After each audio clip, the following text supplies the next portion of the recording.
Imagine பண்ணுங்க, நீங்க ஃப்ரெண்ட்ஸோட ஒரு ஸ்னோ மவுண்டன்ல கேம்ஸ் பண்ணிட்டு இருக்கீங்க. நைட் சைலண்டா இருக்கு. சடன்லி ஏதோ நடக்குது. அந்த ஒரு மொமெண்ட்ல நீங்க பயத்துல டென்ட்டா கட் பண்ணிட்டு வெளிய ஓடணும்னு ஃபீல் ஆகுது. இது ஒரு ஸ்டோரி இல்ல. இது 1959ல நிஜமா நடந்த இன்சிடென்ட். ரஷ்யால இருக்கிற யூரல் மவுண்டன்ஸ்ல 9 எக்ஸ்பீரியன்ஸ்டு ஹைக்கர்ஸ் ட்ரெக்கிங்க்கு போனாங்க. அவங்க லீடர் ஈகோர் டியாடலோவ். எல்லாரும் ட்ரெயின்ட், எக்ஸ்பீரியன்ஸ்டு. ஸோ இது ஒரு நார்மல் ட்ரிப் தான்னு எல்லாரும் நினைச்சாங்க. ஆனா அந்த ஒரு நைட் எல்லாத்தையும் மாத்திடுச்சு. பிப்ரவரி 1 அந்த இரவு சரியாக என்ன நடந்துச்சுன்னு இன்னைக்கும் யாருக்கும் தெரியல. ஆனா சில க்ளூஸ் மட்டும் இருக்கு. அவங்க டென்ட் உள்ள இருந்தபடியே அவசரமா கத்தி வச்சு திறந்திருக்காங்க. நார்மல் எக்ஸிட் இருக்கும்போது கூட அதை யூஸ் பண்ணல. அது ஒரு எஸ்கேப் மாதிரி. ஒரு பேனிக், ஒரு பயம். ஃபுட் பிரிண்ட்ஸ் பார்த்தா பேர் ஃபுட்.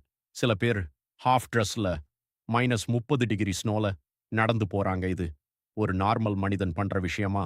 சர்ச் டீம் வந்து பார்த்தா ஃபர்ஸ்ட் 2 பாடிஸ் ஃபயர் பக்கத்துல கிடைச்சது.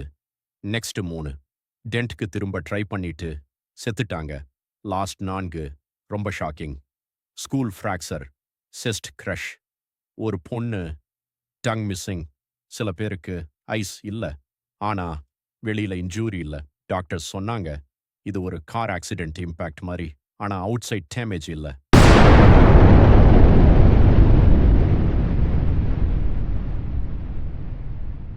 அவர்களின் உடைகளில் ரேடியேஷன் ட்ரெஸ்கள் கண்டுபிடிக்கப்பட்டது. கேமராவில் கிடைத்த கடைசி போட்டோஸ் ரொம்ப பயமா இருந்தது. சில ரிப்போர்ட்ஸ்ல வானத்தில் ஆரஞ்சு நிற ஒளி பார்த்தோம் என்று சொன்னார்கள்.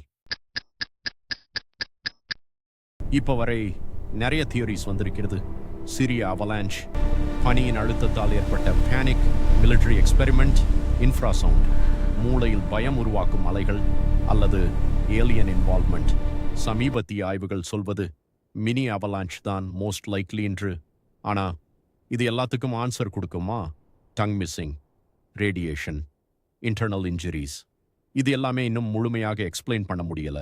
அப்படின்னா இது ஒரு நேச்சுரல் டிசாஸ்டரா, அல்லது நமக்கு தெரியாத ஏதோ நடந்ததா?